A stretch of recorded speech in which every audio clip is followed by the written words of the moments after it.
Xin chào! Oh, I guess you say that one better than I do, right? What's up guys? This is Kelly here from ABBIT, that's the Academy of British International Training.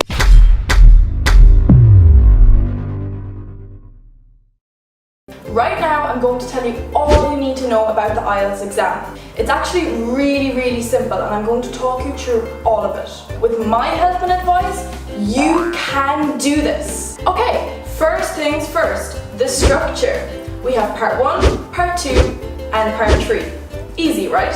Let's talk about part 1. Part 1 is all about small talk. And small talk is really easy because all you have to do is talk about yourself. Easy, right? We do this on a daily basis. This part only lasts about 3 to 4 minutes, so make sure you make it count. Let me tell you how to do this small talk thing. It's actually so easy, you won't even believe it. Okay, an examiner might ask you, let's talk about your hometown. Where do you come from? If I am to answer this question, this is what I would say. I come from a small, quiet town called Limerick. It is on the southwest coast of Ireland. Ireland is known as the Emerald Isle because Ireland is very green and has a beautiful landscape. Okay, you see how easy that was? You just give 2 or 3 simple sentences about your hometown. And it's really easy because you're just talking about where you live, which you already know loads about. So you need to tell them where you are from and tell them something interesting about your hometown. See, part 1 is really easy. It's just talking about yourself. So now let's move on to part 2. Part 2 is called the long turn. Don't worry, it's not as long as it seems. You just need to be prepared in advance and you will do great. In this part, you are giving a topic and you are giving some subtopics to talk about. You will have 1 minute to prepare and you will have about 3 minutes to talk. But Kelly, you may ask, how can I talk about something that I don't know anything about?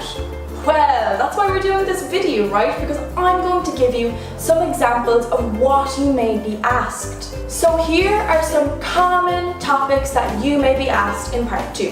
We have people, places, hobbies, interests, objects, habits and likes. And we also have plans and experiences. The most important thing for this part is that you understand the past, present and future tense. Because you could be asked all 1 or 2 of these, okay? Okay, so if you were asked to describe a job that you would like in the future, you should firstly say why you are attracted to this job. Here's an example.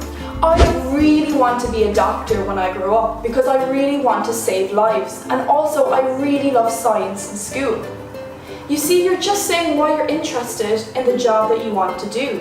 It's really easy. And next you should say how much training will be necessary to get this job.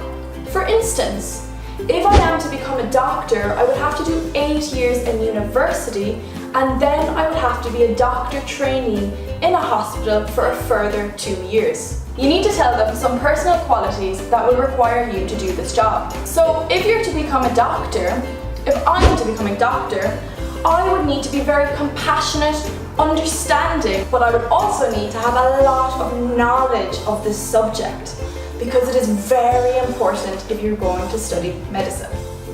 Okay, so really part 2 is very easy. You just talk about a topic, you have a few subtopics that you are given, and then you just must talk about them. Finally, part 3! Yay! The exam is almost over. You've gotten through part 1, part 2, and now you're on the final part of your exam. Well done! This is great! In part 3, you have a conversation about the topic you spoke about in part 2. In part 3, it's all about giving your opinion and an analysis. So the questions in part 3 may be a little bit more difficult, but do not worry, you can do this. So just do it! Make your dreams come true! Remember, you've got this far in the exam, guys. You've got through part 1, you've got through part 2, really great. So part 3 is just moving on from part 2 and giving a little bit more detail about the topic. Be prepared to answer questions more generally and less personally. So an examiner might ask you, can you tell me why the pollution in Hanoi is so bad? Okay, and you would be expected to give your opinion, but not from a personal view. So be prepared to give a detailed and accurate response. This is really important for part 3. Now you know the format of the IELTS exam.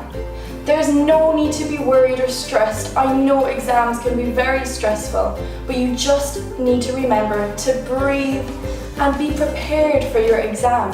If you are prepared, it will all go very, very well for you. Remember, confidence is the key to victory. So be confident in yourself and in your language of English. So I highly, highly suggest you run straight to a bit and you enroll in one of their classes, because it would really, really, really help you. You could watch me all you like, and you can also learn some more skills in an actual classroom. Oh, and one more thing, I almost forgot.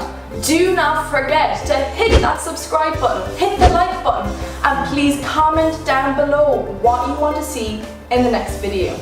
That's all for today, guys. Well done, and see you in the next video. Tam biet!